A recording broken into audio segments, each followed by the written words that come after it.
নমস্কাৰ দ্বাদশ শ্ৰেণীৰ সকলো ছাত্ৰ-ছাত্ৰীলৈ মৰম আৰু শুভেচ্ছা জনাই আজিৰ ভিডিঅ' আৰম্ভ কৰিছোঁ। আজি আগবঢ়াবলৈ লৈছোঁ এখন অতি গুৰুত্বপূৰ্ণ ৰচনাখনৰ বিষয়বস্তু হৈছে ভাৰতৰ মহাকাশ যাত্ৰা সফলতা আৰু বিফলতা। এই ৰচনাখন তোমালোকৰ চূড়ান্ত পৰীক্ষাত অহাৰ সম্ভাৱনা আছে বুলি মই ভাবিছোঁ আৰু মই প্ৰস্তুত কৰি তোমালোকলৈ আগবঢ়াইছোঁ। ভিডিঅ'টো যদি ভাল লাগে এটা লাইক শ্বেয়াৰ আৰু কমেণ্ট কৰিবা আৰু লগতে মোৰ চেনেলটো যদি তোমালোকে ছাবস্ক্ৰাইব কৰা নাই অনুগ্ৰহ কৰি ছাবস্ক্ৰাইব কৰি থবা। এতিয়া মই ৰচনাখনলৈ আহিছোঁ। ভাৰতৰ মহাকাশ যাত্ৰা সফলতা আৰু বিফলতা। আৰম্ভণি। মহাকাশ অভিযানৰ ক্ষেত্ৰত ভাৰতবৰ্ষ এতিয়া বিশ্বৰ ভিতৰতে আগশাৰীৰ দেশ হিচাপে পৰিগণিত হৈছে। ভাৰতৰ মহাকাশ আঁচনিৰ জন্মদাতা আছিল ডক্টৰ বিক্ৰম চাৰাভাই।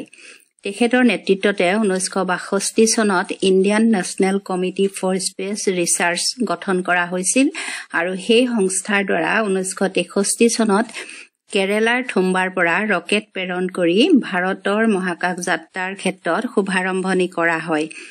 পিছত 1969 চনত সেই সংস্থাকে ভাৰত চৰকাৰে পদক্ষেপ লৈ পুনৰুজ্জীৱিত কৰি ভাৰতীয় মহাকাশ গৱেষণা সংস্থা চমুকৈ ইছৰো নামেৰে নামকৰণ কৰে। মহাকাশ গৱেষণা প্ৰযুক্তি অভিযান আদিৰ ক্ষেত্ৰত ভাৰতক আগবঢ়াই নিয়াত এই সংস্থাই গুৰুত্বপূৰ্ণ ভূমিকা পালন কৰি আহিছে।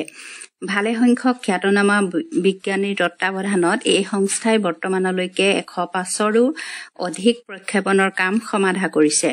তাৰ ভিতৰত কেইটামান অভিযান বিফল হোৱাৰ বিপৰীতে অধিকাংশই সফল হৈছে। সফলতা। মহাকাশ অভিযানৰ ক্ষেত্ৰত ভাৰতৰ সফলতাৰ তালিকা যথেষ্ট দীঘল। তাৰে উল্লেখযোগ্য সফলতাসমূহ হৈছে কৃত্ৰিম উপগ্ৰহ উৎক্ষেপণৰ ক্ষেত্ৰত 1975 চনত মহাকাশলৈ পঠোৱা আৰ্যভট্ট। এই উপগ্ৰহেই হৈছে ভাৰতৰ মহাকাশ অভিযানৰ মাইলৰ খুঁটি।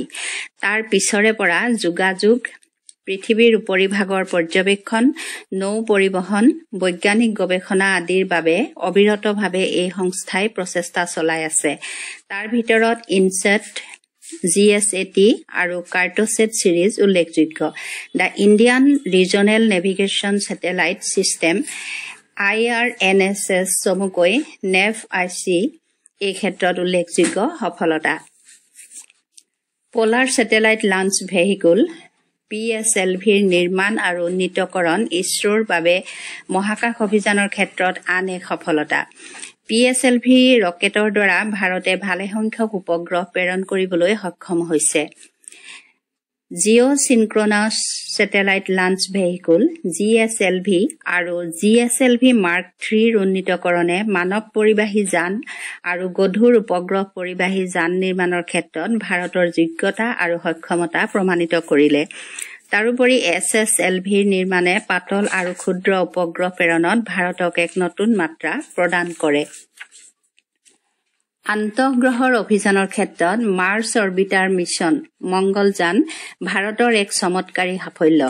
2013 চনত ভাৰতে মংগল গ্ৰহৰ কক্ষপথত সফলভাৱে মংগলযান অৱতৰণ কৰোৱায়। মংগল অভিযানত প্ৰথম প্ৰচেষ্টাতে সফল হোৱা ভাৰতেই হ'ল বিশ্বৰ প্ৰথমখন দেশ। এই অভিযানে বিজ্ঞান আৰু প্ৰযুক্তিৰ দিশত ভাৰতক বহুদূৰ আগুৱাই নিলে। চন্দ্ৰ অভিযানৰ ক্ষেত্ৰতো ভাৰতে অভূতপূৰ্ব সফলতা লাভ কৰিছে। চন্দ্ৰযান 1ৰ সহায়ত চন্দ্ৰপৃষ্ঠত পানী থকাটো প্ৰমাণ কৰিবলৈ সক্ষম হয়। 2023 চনত চন্দ্ৰযান 3ৰ সফল অৱতৰণ ভাৰতৰ এক ঐতিহাসিক সফলতা। ভাৰতবৰ্ষই হ'ল চন্দ্ৰৰ দক্ষিণ মেৰুত অৱতৰণ কৰোৱা প্ৰথমখন দেশ। মহাকাশ অভিযানৰ ক্ষেত্ৰত ভাৰতৰ আন এক উল্লেখনীয় পদক্ষেপ হৈছে সূৰ্যৰ বায়ুমণ্ডল অধ্যয়ন আৰু পৰ্যবেক্ষণৰ বাবে প্ৰেৰণ কৰা আদিত্য L1। 2023 বৰ্ষৰ 2 ছেপ্টেম্বৰ তাৰিখে এই মহাকাশযান সফলতাৰে উৎক্ষেপণ কৰে। এই অভিযানৰ নিৰ্ধাৰিত সময় 5.2 বছৰ। ইতিমধ্যে এবছৰ অতিক্ৰম কৰিছে। শেহতীয়াকৈ মহাকাশলৈ মানৱ পৰিবাহী যান প্ৰস্তুতৰ ক্ষেত্ৰত ভাৰতে সফলতা লাভ কৰিছে। ভাৰতৰ মহাকাশচাৰীক মহাকাশলৈ প্ৰেৰণৰ বাবে প্ৰস্তুত কৰা এই যানৰ নাম হৈছে গগনযান। বিফলতা। মহাকাশ অভিযানৰ ক্ষেত্ৰত ভাৰতে অভূতপূৰ্ব সাফল্য লাভ কৰিছে যদিও কেইটামান অভিযানত জটিলতা আৰু বিফলতাৰ মুখ নেদেখা নহয়। বিফল হোৱা কেইটামান অভিযান থোৰতে হৈছে 1978 চনত SLV-3 উৰণৰ পিছতে যান্ত্ৰিক বিজুতি ঘটে। যোগাযোগ উপগ্ৰহলানিৰ ভিতৰত 1982 চনত ইনছেট 1A, 1988 চনত ইনছেট 1C, 1997 চনত ইনছেট 2D, 2006 চনত ইনছেট 4C আৰু 2010 চনত GSAT-4 ইত্যাদি। সামৰণি। ভাৰতৰ মহাকাশ অভিযান কাৰ্যসূচীয়ে প্ৰমাণ কৰিছে যে বিজ্ঞান আৰু প্ৰযুক্তিৰ দিশত আমাৰ দেশ যথেষ্ট উন্নত আৰু শক্তিশালী।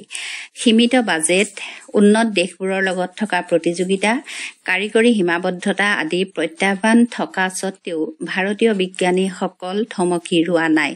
নতুন নতুন পৰিকল্পনা আৰু অভিযানৰ দ্বাৰা মহাকাশৰ পৰিসীমা অতিক্ৰমী ভাৰতক অভিনৱত্ব প্ৰদান কৰিবলৈ ভাৰতৰ মহাকাশ গৱেষণা সংস্থাই নেৰানেপেৰা প্ৰচেষ্টা চলাই আহিছে আৰু অদূৰ ভৱিষ্যতে এই ক্ষেত্ৰত ভাৰতবৰ্ষ হৈ উঠিব অপৰাজেয় শক্তিশালী দেশ।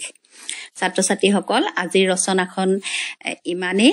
যদি তোমালোকে বেছি দীঘল হোৱা যেন অনুভৱ কৰা তেতিয়া অকণমান নিজে ছুটি কৰি ল'বলৈ চেষ্টা কৰিবা।